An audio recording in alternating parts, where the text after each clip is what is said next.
Kemudian saksi, apakah saksi mengenal seseorang yang bernama Harun Masiku? Kenal. Bisa dijelaskan Harun Masiku ini profilnya siapa? Apakah dia kader atau bagaimana prosesnya sehingga bisa menjadi kader di PDIP? Saya dikenalkan Pak Harun ini saat momentum pencalekan. Pada saat apa? Momentum pencalekan. Pada tahun? Tahun 2009.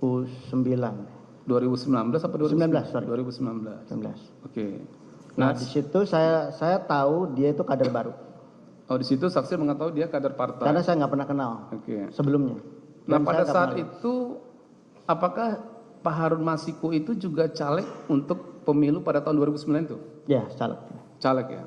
Itu di dapil mana sepengetahuan saksi? Saya pas dikenalkan di info saat itu bahwa dia caleg di Sumsel 1. Di dapil Sumsel 1 ya? Ya. Nah, oke. Sekarang pertanyaan saya kepada saksi.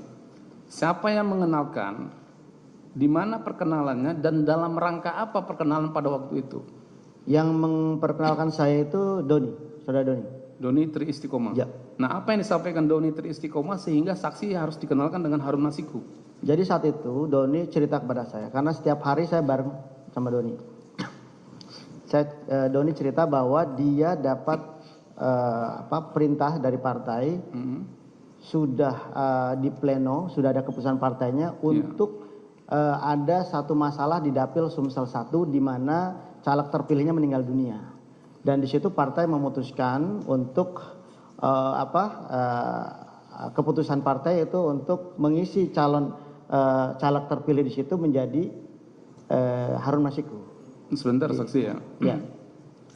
Yang disampaikan Doni itu yang meninggal itu salah satu caleg atau caleg yang mendapatkan suara terbanyak pada waktu itu? Caleg yang kebetulan suaranya terbanyak. Itu yang disampaikan Doni ya? Sampai Doni. Jadi kita ngobrol dulu. Ngobrol ya? Diskusi dulu. Ini apa ceritanya kan? Ya. Seperti apa? Dia dapat penugasan itu dan dia minta bantu dibantu support, dan kemudian setelah itu ya sudah, mana orangnya kan gitu. Pada saat itu saksi kan menceritakan mendapatkan tugas partai untuk apa tadi? Untuk apa tadi tugasnya? Yang tugas Doni tadi yang disampaikan ke saksi. Doni itu untuk dia cerita dulu. Ya.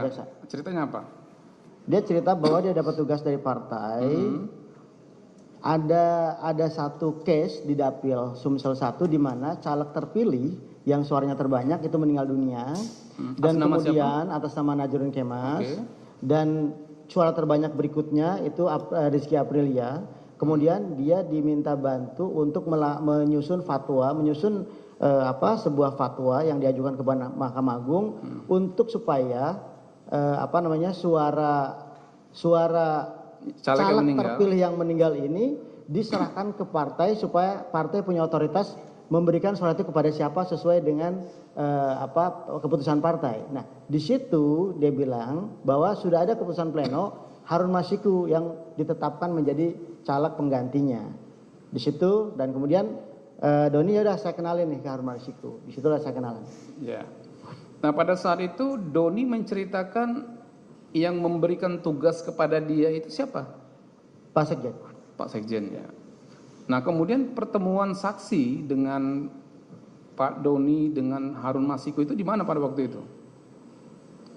Saya lupa tempatnya. Biasanya bertemunya di mana? Kita biasa di kafe. Gitu. Ya, di kafe mana? Banyak ada di situ, yang paling dekat kan ada Megaria, terus dia ada di kafe yang di mall-mall seperti itu. Ya, ini kan ada di BAP saksi nomor 27, biasanya ketemu di Metropol Menteng atau di Mall Plaza Indonesia Grand Hyatt.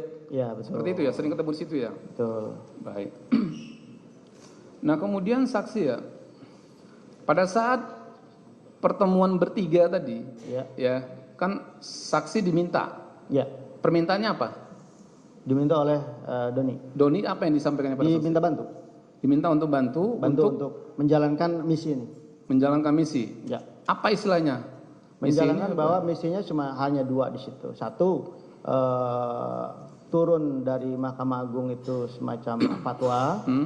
Ya kan? Yang kedua adalah bagaimana Harun karena sudah dapat keputusan partai seperti itu harus jadi DPR RI gitu. Ya. Baik. Berarti pada saat itu Doni istri Istiqomah itu ada mengatakan akan mengawal perintah dari terdakwa ya?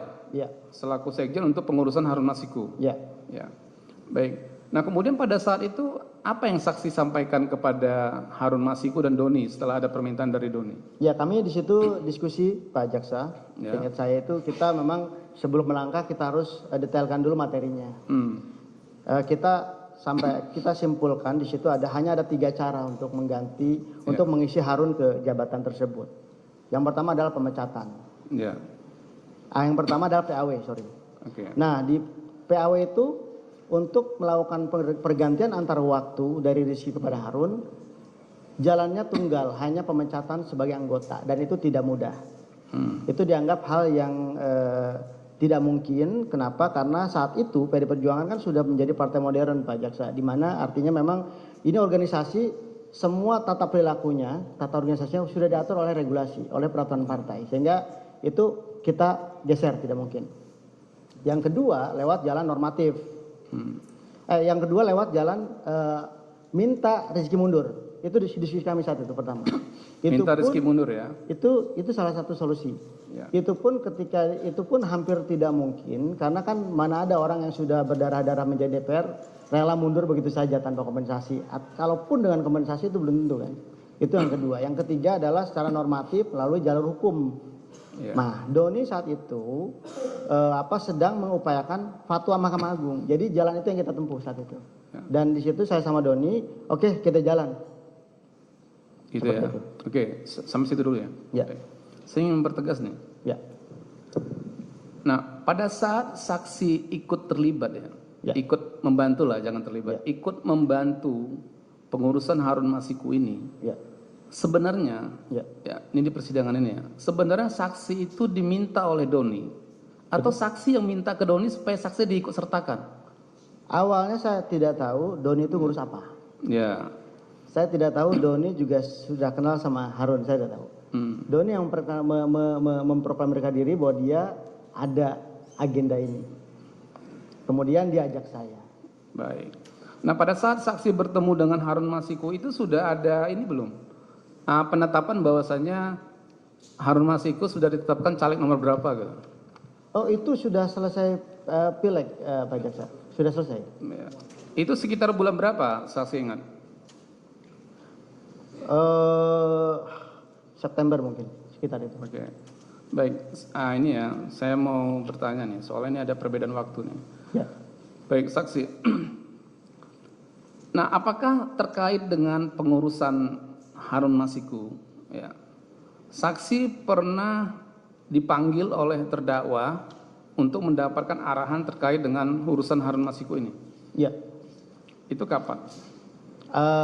Izin Pak Jaksa, kalau waktu saya tidak ingat. Cuman seingat saya hari itu saya dibawa sama Doni ke kantor aspirasi. Di situ saya ketemu Pak Sekjen untuk ditegaskan bahwa memang ada perintah partai untuk urusan Harun Masiku, dan saya diminta untuk mengawal kasus ini.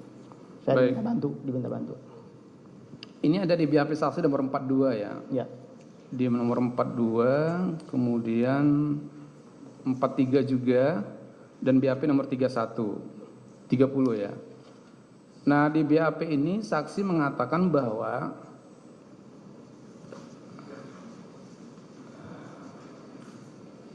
baik. Nah, di BAP ini saksi mengatakan saksi dipanggil atau dibawa oleh Doni pada waktu itu. Seingat saya, karena Pak Sekjen juga tidak tahu saya dilibatkan. Seingat saya dipanggil, dibawa sama Doni untuk di rumah aspirasi ya? Betul. Di Jalan Sultan Sahrir nomor 12A Jakarta Pusat, benar ya? Betul. Nah, di BAP saksi nomor 42 ini saksi mengatakan di pertengahan tahun 2019. Ya, mungkin. Nah, makanya saya mau bertanya dulu nih. Duluan dipanggil oleh terdakwa atau duluan saksi bertemu Doni? Mana duluan? Doni dulu. Doni dulu. Nah, berarti ini masih di pertengahan tahun 2019. Ya. Seperti itu ya? Betul. Nah, kemudian pada saat itu apa arahan dari terdakwa kepada saksi dan Doni istri Istiqomah? Bahwa satu, saya sudah jelaskan juga di BAP bahwa ini ada keputusan partai, tolong dikawal. Ya, awal seperti itu ya? Ya. Nah, saksi ada bertanya pada waktu itu, kenapa harus Harun Masiku gitu? Ada nggak? Dulu sebagai kader kita nggak hanya menjalankan Anda menjalankan tugas ya. Ya. Baik. Nah kemudian saksi ya terkait dengan kronologis ya, kronologis upaya untuk pengurusan Harun Masiku kan seperti itu ya. Ya. Jadi kan saksi sudah menjelaskan panjang lebar nih. Jadi awal mula atau persoalan yang diproses, yang diupayakan oleh DPP pada waktu itu yang saksi mendapatkan perintah oleh terdakwa pertengahan bulan Juni tadi, Ya. itu apa saja yang sudah dilakukan oleh DPP yang saksi ketahui? Yang saya tahu DPP melakukan kegiatan surat menyurat dan Ya. korespondensi semacam itu kepada Mahkamah Agung Ya. untuk permintaan fatwa. Setelah turun dari Mahkamah Agung fatwa, baru DPP berkirim surat kembali kepada KPU dengan melampirkan fatwa tersebut, di mana memang harapannya KPU menjalankan apa yang difatwakan oleh Mahkamah Agung. Baik, saksi ya. Ini saya pelan-pelan nih karena Siap. ada beberapa kegiatan yang dilakukan partai yang harus saya tanyakan secara sistematis gitu ya. Nah baik, tadi kan Doni mengatakan dia mendapat penugasan ya untuk melakukan upaya hukum ya ke Mahkamah Agung ya terkait dengan mengamankan perintah partai karena ada salah satu caleg di Dapil Sumsel 1 yang meninggal dunia senama Najarudin Kemas. Kan seperti itu ya. Nah, apakah Doni ada menceritakan kepada saksi bahwa DPP PDIP sudah mengirim surat uji material kepada Mahkamah Agung? Betul. Benar ya? Nah, kemudian apakah kemudian permohonan surat itu dikabulkan oleh Mahkamah Agung sepengetahuan saksi? Iya, betul. Benar ya? Betul. Jadi saksi ada mengetahui ada surat keputusan Mahkamah Agung seperti itu? Betul. Betul ya. Nah ini ada di BAP saksi yang mulia nomor 49. Saya bacakan suratnya yang mulia. Di BAP nomor 49 ayat 2, saksi menerangkan bahwa pada saat itu Mahkamah Agung mengeluarkan surat keputusan Mahkamah Agung nomor 57P _Hum_2019 yang berisi bahwa suara atas caleg yang meninggal dunia di Dapil 1 Sumsel seluruhnya suaranya dikembalikan kepada partai pengusung yaitu PDI Perjuangan. Betul. Dan partai dibebaskan untuk memberikan suara tersebut kepada caleg yang dianggap terbaik oleh partai. Ya.